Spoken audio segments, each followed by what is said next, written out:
Hey, folks, thank you so much for joining in. Good morning, good afternoon, good evening, wherever you are joining us from. Today, we have a very special topic that we're going to be talking about with Brenda. But before we dig in, quick introductions. Brenda, thank you so much for joining in and welcome to this podcast. Would love to hear a little bit about yourself. I'm sure our audience would love to hear a little bit about you as well. Well, thanks, Ashish, and it's just a pleasure to be here. Thank you for asking me. So my background, I'm a mediator and executive coach, and I work with leaders and teams to help them improve their leadership communication, conflict management, and to also increase engagement in their organization. So that's like a really brief Wow. And very info serious about topics, me. Brenda, very serious topics. Serious, but we can also have a lot of fun while we're at it. Absolutely. And we are going to have a lot of fun in this podcast today. All right. So let's basically dig into it and let's get started. So, folks, the topic for today is assertive communication in the workplace. Why is it important? How is it important? Especially for managers. How can managers use assertive communication to resolve conflicts with confidence? And let's jump straight into it. Brenda, what do you think about assertive communication and why is it important for managers, especially in conflict scenarios? Yeah, well, I love the topic and the fact that it's so important. It's imperative for managers to be able to assert themselves. It gives them the confidence and their self-confidence, but it also actually gives their colleagues, their peers, their teams confidence in them as well. And assertive expression it really balances the conversation so everybody can be heard and understood. So that's why it's extremely important in learning to manage conflict, to become comfortable with conflict and asserting themselves and helping other people assert themselves as well. Hmm. Uh, Mm. it, I've seen and I've experienced that assertiveness as a word is grossly misunderstood, right? And it's almost always confused with being aggressive, whereas in reality it is not, right? So can we peel the onion behind assertiveness and really talk about what assertiveness is actually and what it is not? Sure. Yeah. Uh, Let me use a little bit of an example, and then we're going to go into, what is assertiveness, but also its opposites in a way. Mm-hmm, What's passive mm-hmm, and what's aggressive? And I think mm-hmm, that that would be a really great foundation for the viewers mm-hmm, to grasp to initially. So I think that for most of all, like people do not feel comfortable during conflict, and that's part of our upbringing, and it's our sphere of influence. How did we view people having conflict and how did they respond, which then becomes how we naturally end up responding often. So I really am a perfect example of this. So for instance, my father became very aggressive when he got angry or was mm, confronted with somebody who was angry. mm, So that was his response, the mm, aggressiveness. Whereas my mother, she became very passive when she got angry, and she pretty much shut down if somebody was angry with her. She just didn't know how to deal with it. So mm, her idea was just trying to avoid it or become very passive. So I grew up to kind of bounce between these two. And so I really am a product of my upbringing. And I think that we all are. And in a way, yes. so I learned to either have one of these two responses. And it just depended on the relationship, depended on the situation, depended on my own comfort level. But I realized that I really needed to learn to manage conflict differently, especially when I got married. I Mm, became an instant stepmother to a 9-year-old. mm, And it was like a lot of pressure and stress coming on all at the same time. mm, I didn't handle it well initially. mm, And so this is long before I got into the mediation field and whatnot. But one of the things that I realized is that I had to learn how to assert myself when I was feeling pressure. And mm, conflict, we always feel pressure. So before I go into passive and aggressive and like looking at the comparables, to assertive expression. I'm just curious, Ashish, like when it comes to conflict, what did you observe growing up? I think I can share my personal experience as well, just like you did. I think, like you said, we are all products of our upbringing. And I think, in a very similar manner, my conflict resolution style has always been, at least in the beginning, was very aggressive. Maybe it came because of my father, because he's typically very aggressive and pushed into a corner, right? So I think, when I reflect back into my career, I think that's how I typically handle conflict, which is not to back down, but basically, go ultra aggressive and try to, stand your ground and cross that line of being assertive and, going into being a little aggressive, probably at times. Uh, Over a period of time, I've started realizing that it doesn't work typically, right? I've never been on the passive side. I think I can't be on the passive side. But yes, conflict situations are very uncomfortable by human nature, like you said, and we tend to avoid it. But at certain situations, it is unavoidable, right?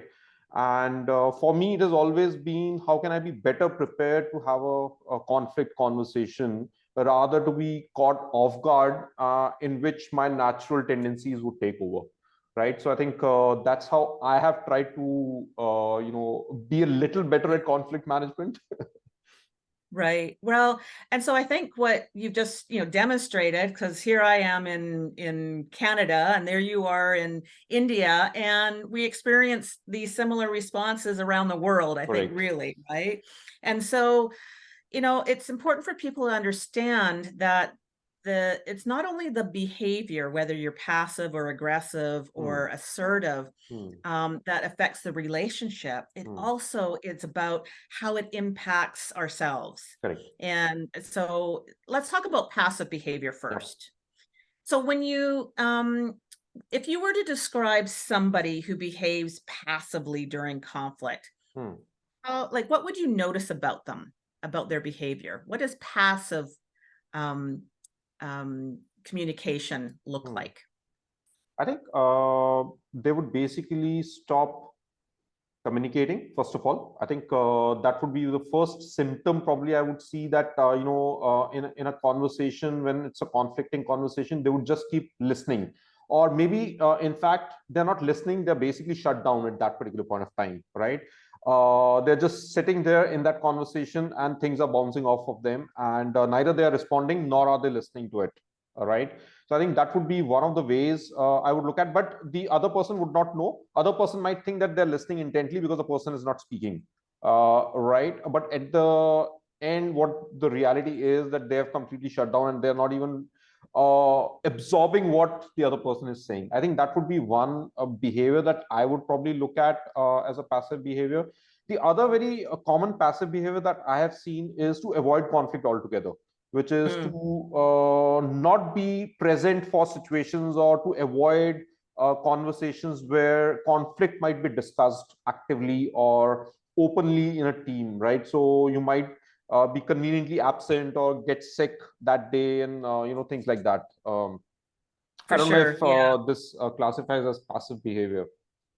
Well, and certainly can. And I think, with what you pointed out, it's important for, as we are looking at people and having these difficult conversations and watching how they're responding, to not make assumptions about, like, for instance, you said, that they're being very quiet. And so that person, the more aggressive person, might be thinking that, oh, this person's just listening to them. Yeah, correct. Right? As opposed to actually shutting down. I really have a funny story about that. When I was going through the civil court program to train as a mediator, it was a mentorship program. And I don't know about in India, but in Canada, we're taught to be very courteous and not interrupt people. And so during the court, so my very first, civil mediation with the mentor, and throughout the entire mediation, I didn't say a word. Because you didn't want to. And my mentor kept looking at me, and then finally, like, he did a break and he called me out. He goes, "Brenda, like, are you going to say anything?" Like, and I said, "Well, I don't know when to interrupt." right? So it was a long time ago when I was in training, that was for sure. But it's just really, it's interesting that we also have to take a look at some cultural behaviors as Absolutely. well. Absolutely. And so, so when asking that question, some things that we might notice about a passive behavior is that, like for one, how is it impacting them? So are they lacking respect for their own needs and their own rights? Are they coming across as shy? They're not expressing their honest feelings and their needs and concerns. Is the other person, are they ignoring that passive person's needs and Yeah. concerns, just Yeah. talking right over them? Right. And can that passive person actually get hurt, right? Like just emotionally hurt Correct. and feel very anxious. So these are some things that we want to take a look at as to if we're behaving passively, is that how we're coming across, as well as is that what it's doing to us, right? And so like also when you think of the behaviors that it's impacting the other person in that conflict, is that person then might make the decision that's going to suit themselves only, right? And they might feel very indifferent. They might have made that assumption that, oh, well, they're listening to me and they're agreeing with me because they're not saying anything, Absolutely. right? They also could feel somewhat guilty and might even feel a little bit angry, like, why is this person not having this dialogue with me? Correct. Correct. And so then their aggressiveness might actually escalate because of it. So it also is looking at, is this more aggressive person achieving their goals while the passive person isn't obtaining the goals that they really wanted, right? Right. And Yeah. as a manager, it becomes really tricky for you to be able to read these signals properly, right? Because otherwise, you're gonna not know whether you've properly resolved and managed the conflict or not. So to be able to make sure that a passive person is not going into the shell and is able to address their needs, and if they're not able to do that, you help them do that as a manager, isn't it? Absolutely. So, when I teach conflict management and mediation courses, one of the things I tell people is don't make assumptions about the person's intention, right? So to, how they're displaying themselves, if you took a look at a line in the conversation and how they're portraying themselves above the line, what's happening below the line that we don't know and we might just be making assumptions about. Right. So something to think about when you as an individual are behaving in a passive way during conflict, but also if you're observing somebody being quite passive in a conflict. Yeah. So So let's go to aggressive then. And so like when you think about, like you said that, one way earlier on in your career that you were more aggressive. And I admit that I've had my aggressive sides as well in this dichotomy of passive we've all been aggressive. there. Yeah. Right. So how would you describe somebody who's aggressive during conflict? I think raised voice, anger, expression is clearly loud and unpleasant, I would say. In multiple ways, it could be body language, it could be voice, it could be tone, it could be facial expressions, and so on and so forth, right? I think it's out there. It's not hidden. It's basically completely out there. Maybe you don't even have control on the words that you're using, right? So I think that's where probably it goes as an aggressive behavior. Yeah. So that it's just full on the body language, whether it's the voice, the actions and whatnot. Right. So what's happening for a person who is acting aggressively is that they are in there to win their point, to win their argument, right? So it's all about winning, and they may come across as not caring whether the other person gets hurt or not. Yeah. And they might not even recognize that when they get into that aggressive mode, that is what is happening. We can't assume that they are going into the argument to hurt the other person, but that can be the impact that's having on the other person. They tend to overpower the people. This is what I want, and I don't care about what, you want. It's less Correct. important, as Correct. better their inside voice. Correct. And it can also feel good to them, right? They feel like they are in control and have this power, right? And so they continue on in this aggressive fashion. Yeah. Because it also has worked for them. Correct. Right? They've gotten their way. Right. So then, of course, then asking the question of what do you think the impact is on the other person? I think you never be in a win-win situation in such a scenario, right? And you always might feel that you end up on the losing side always, in a way, isn't it? It can, yeah, for sure, especially if you're passive, right? And you Correct. don't assert yourself. Correct. I think, And so this is what it's all about the combination, right? So if an aggressive person is in a conflict with a passive person, the impact would be totally different. If they're two aggressives, at loggerheads, then it could be very explosive, right? It could be totally a nuclear war out in the open. Exactly, right? And so like it doesn't feel good for that person, Totally. especially if they're responding in a passive way. Totally. It can also not feel good for the person who is asserting themselves, but the assertion helps that person to kind of get their an even footing, like a more solid footing in how they're going to express themselves. And that's why it is important. It can also feel very hurtful. And people do get, as you say, they can get defensive and feel like their needs are really being ignored. Yeah, correct. Right. So so we've talked about passive, we talked about aggressive. So let's talk about assertive now. Before we go there, there's another category, right? Which is passive aggressive. Right. Yeah. Isn't it? And I've had my fair share of dealing with passive aggressive people, right? And it's I've dealt with aggressive people, I've dealt with passive people, and I've dealt with passive aggressive people, right? I think I've had the most struggle dealing with passive aggressive people because they're not direct in terms of the way an aggressive person would be, right? Aggressive person might be predictable in terms of how they're going to say, what they're going to say, and whatever it's in their mind, they're going to say that. But when you come across a passive aggressive person, it is totally unpredictable, right? Conflict might be in one area and it might come out in 10 other areas, out in the relationship, which becomes very difficult to manage and navigate, especially in work scenarios, isn't it? Well, and like, don't you feel like you're just walking on eggshells, right? Always. You just don't, Always. you don't know where the bomb's going to hit. Absolutely. So like when I talk about my parents, and they're quite a bit different now than when I was younger, but like when my mother would be what really was the passive aggressive. Because she would shut down, she would become passive, but then her way of also shutting down she would give me the silent treatment. And the silent treatment could go on for days. And it was just so frustrating because I didn't know, how can you deal with something when you can't have a conversation with them? Correct. What have I done wrong? How do I fix it? Basically, you don't know anything, right? Exactly.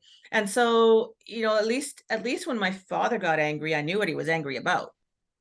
Right. And then as an adult, as I learned assertion skills, I also learned how to manage that better. Right. And allow him to, like if he yelled, then I would say, Dad, we can have a better discussion if you stop yelling. So that's an example of me asserting myself.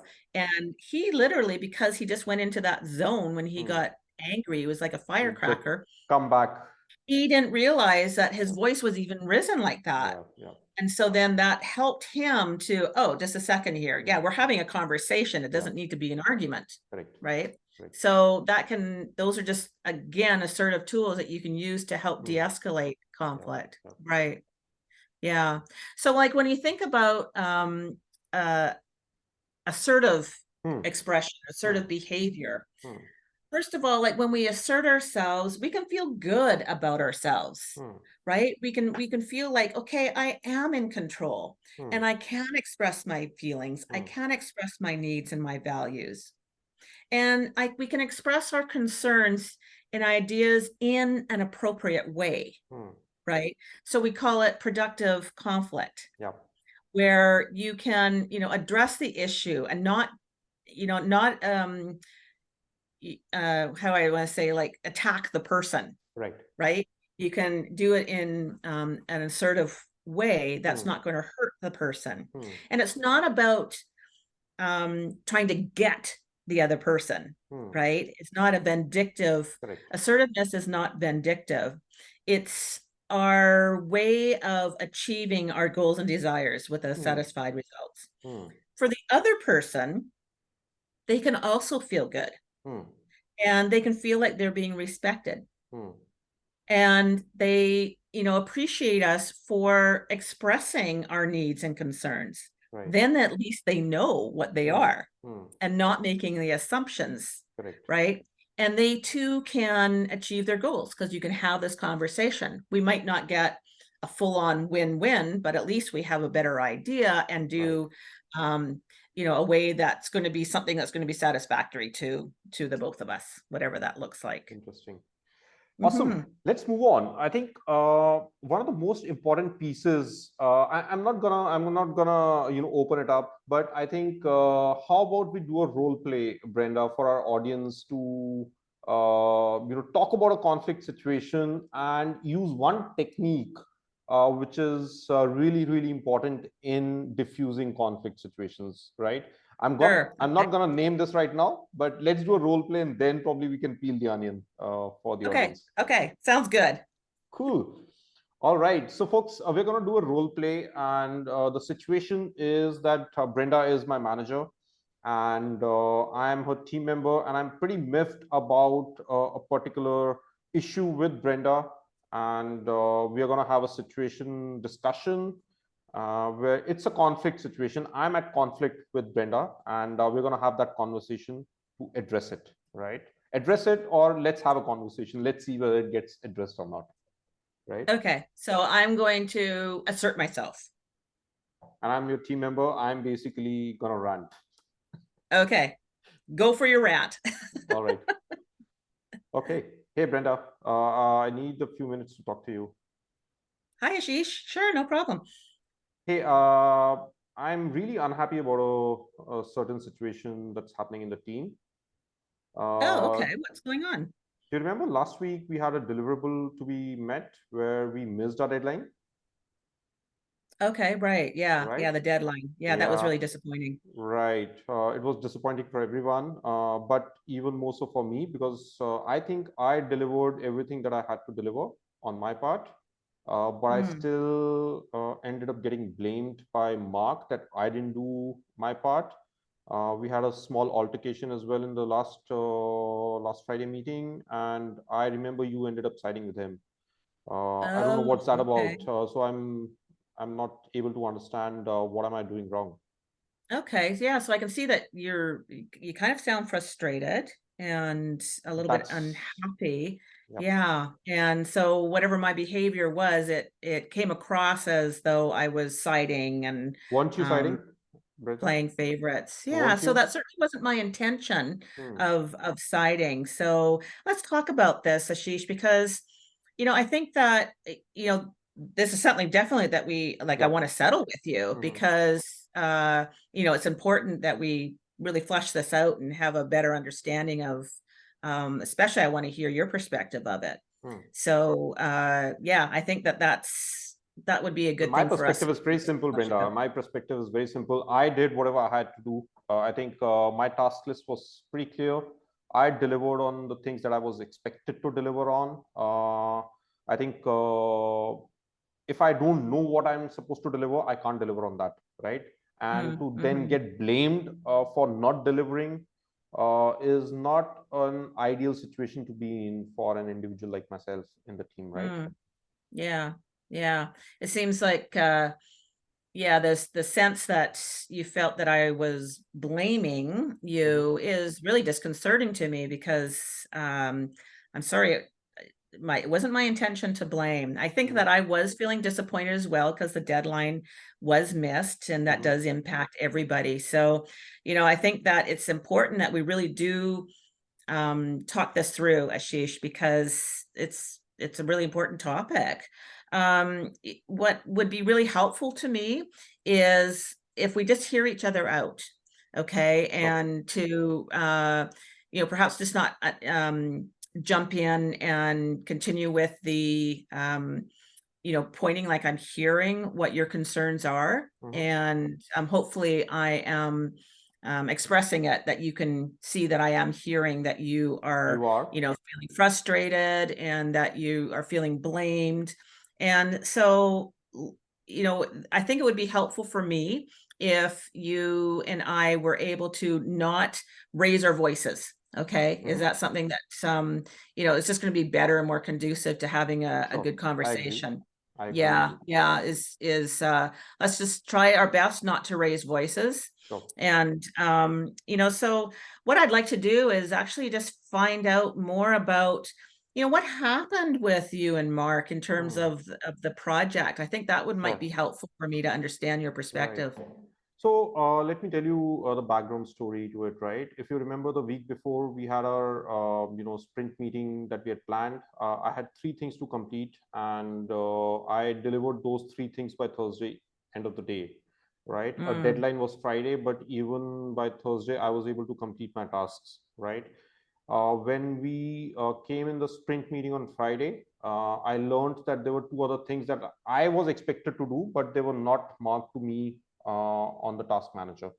So I had no idea that those tasks were allocated to me, even though there was some other communication that had happened to Mark, and maybe you had a different opinion as well about it. Okay. Yeah. So I see now, in terms of like you were diligently getting your work done, and to even feel like you're being acknowledged for getting it done in such a quick time, and this surprise that came at you when the task management has it assigned that you weren't even aware of. So I can certainly see how that would have felt pretty discouraging, and you just wanted to be acknowledged for what you I would have actually been did happy to pick up at least one of those tasks on Friday because I had time with me, right? Had I known that those tasks have to be picked up, I would have happily picked it up and helped the team out. But I didn't know, and then to get blamed for it in the meeting with everyone, I think that was not a pleasant situation for me to be in. Yeah. It certainly wasn't my intent, and it wasn't to pinpoint you in terms of the blame. It was really as the whole.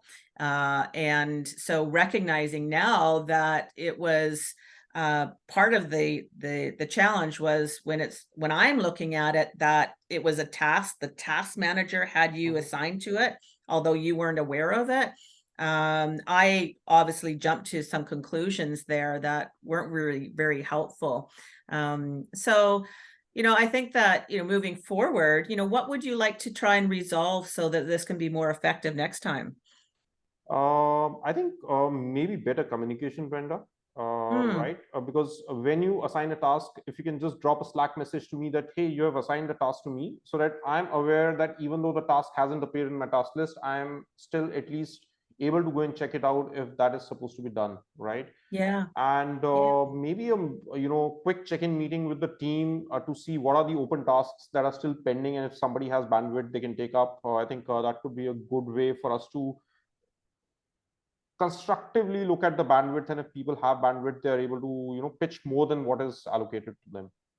I think those are some excellent ideas, Ashish. And so, moving forward, it's like, let's improve the communication, and let's everybody not make any assumptions about, what's going on. And, maybe, perhaps we need to touch base with Mark more as well, and just in terms of the team.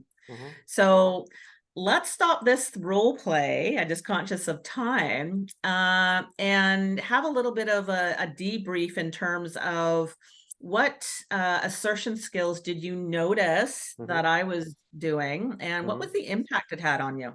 Right.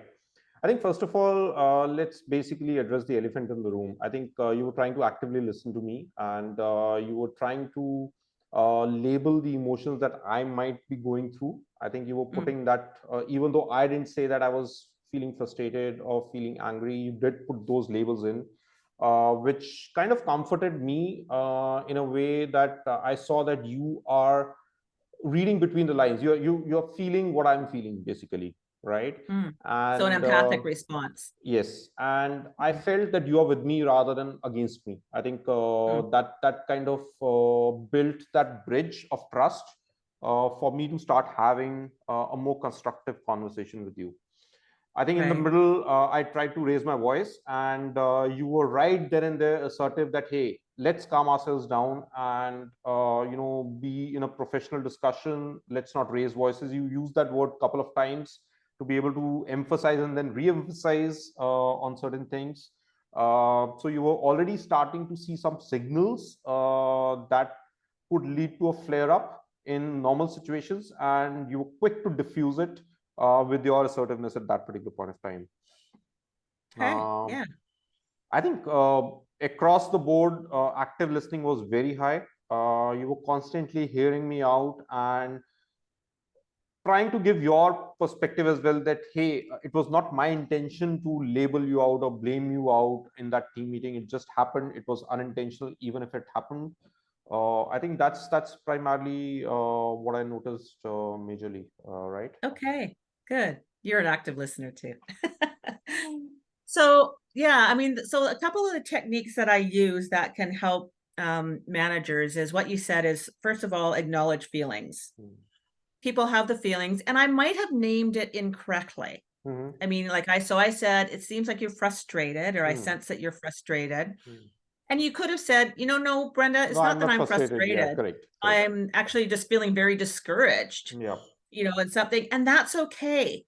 Like, at least if you're putting it out there where you're just, acknowledging how somebody is feeling about things, they're going to correct you They're if going you're to correct wrong. you. Absolutely. Or they'll say, oh, just a second, she's getting me, like I'm feeling like I am being heard.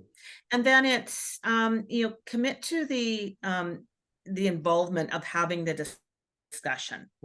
So that's where I said, Ashish, I really do want to settle this with you, like, and it's important. And let's make sure that we have time, which is the other thing, is having this type of discussion, inserting yourself in a conversation to make sure that you have time to talk it through. So, like if it was on the fly and I've got 5 minutes, I'm going to express this and then I'm going to leave, is not letting the other person really feel like they're appreciated or they've not been heard, them. basically. They've been rushed. Yeah, correct. Right, if you're just being rushed. So if that was to happen and the person comes up to you and is like really angry, say, you know what, Ashish, I can see that this is really important. It's important to me too. I don't have the time right now. I'm just going to be going into a meeting, but let's make sure that we do have the time. Yeah. When is it a good time for us to get together? Later today or tomorrow or whatever. And let the person know that you do want and respect that their time for it too. So then also what I did was I described your behavior, so as you're trying to assert yourself and raise your voice, then I'm calling it, but I'm calling it in such a way of not finger pointing, but I'm calling it in a way that's saying, okay, I can see that, you're raising your voice and I can really hear you better if we, that wasn't the way that we're going to discuss it. Right. And let's just make sure that we don't hear our voice, because acknowledging that, hey, I can do the same too, right? Right. So that is what I call creating the terms of engagement. Right. Okay, and as a mediator, I do that in the beginning of my mediation sessions, actually, is I have the parties describe what type of behavior is going to help make it a productive conversation. Got it. Yeah. So it's the terms of behavior. They are bought into it as well, basically, throughout the discussion.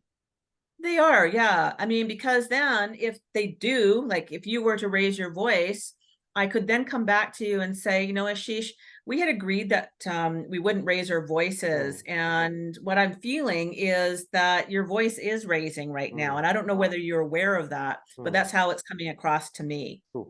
And if the voice gets raised too much, I might shut down, and I really don't want to. Okay. So that's how you can describe some behavior at the same time, try and be respectful of yourself, because nobody needs to have somebody yelling at them. Correct. Right. And just being respectful of ourselves as well, especially if we're the passive type of person. Right. And then, asking the probing type of questions, like, where did you, I'm curious, what was it that happened? And so probe a little bit more, take that time. And, so those were just some examples of what I used in terms of assertive expression to help this conversation along. Very interesting. So I had fun doing that role play, Brenda. Thank you. Good. And my gosh, if that was what your raised conflict voice is, you're easy. No, I was a bit mellow. Don't worry. It was the role play.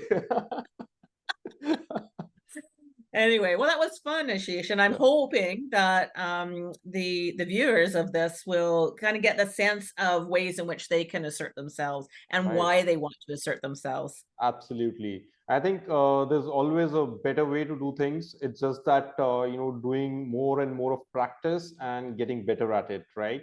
So as individuals, we are going to make mistakes. It's all about reflecting on how we handle things and then doing them better the next time. Well, exactly. And that's where I said in our role play, it wasn't my intention, so you can even say that if somebody does react strongly to something that you're trying to do, that's going to, you think's going to work and it backfires. It's, oh, just a second. Can I do a do-over? Because that wasn't my intention, to upset you. And so maybe I can use some different wording or something that would be less upsetting to you. Always. Just be open and honest and transparent, and that really helps a lot too. Awesome. That has been a great discussion, Brenda. Thank you so much for your time today. I'm sure our audience is going to love this chat that we had today. I hope so. Yeah, it was fun. Thank you. Thanks for your time. Thank you very much. Have a great day. Okay. Take care. Take care. Bye. Bye.